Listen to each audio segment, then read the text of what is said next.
What if we could accelerate decarbonization and the removal of carbon dioxide from the air, achieving global climate targets, all without saddling future generations with trillions of dollars of debt? That's a question being considered by researchers in Oxford who have developed a novel idea for dealing with greenhouse gas emissions, by treating them like financial debt. The key to the concept: issue carbon emitters such as oil companies with debt instruments called carbon removal obligations, CROs. While these would be tradable, such obligations would gather interest over time, effectively charging emitters for storing CO2 in the air.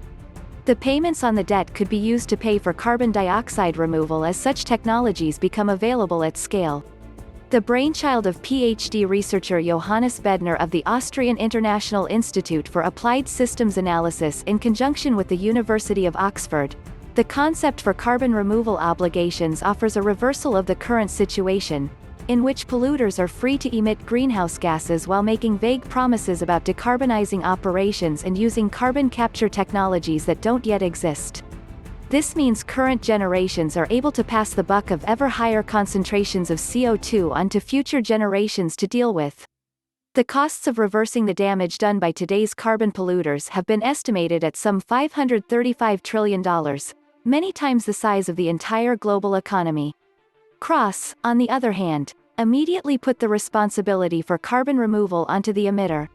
In a press briefing Thursday, Bednar explained how the system would work. As an emitter, instead of purchasing an allowance right now, I can choose to obtain an obligation to clean up whatever I have done, Bednar said. To make sure I'll be doing that, I'll have to pay interest. This reduces the risk that I'll default on my obligation. It's very much like a financial debt obligation. This, Bednar said, could help spread the cost of carbon mitigation efforts across generations, rather than kicking the can down the road, and motivate emitters to accelerate their own decarbonization efforts. In their research, published today in the journal Nature, the authors write, "We find that interest payments for CROs induce substantially more ambitious near-term decarbonization complemented by earlier and less aggressive deployment of CDR, carbon dioxide removal." Commenting on the research, Myles Allen, professor of geosystem science at the Environmental Change Institute and director of the Oxford Net Zero Initiative, said, "What I found really interesting about this result was that it's working back from the cost of carbon removal in future, and this actually gives you a much more logical present-day carbon price."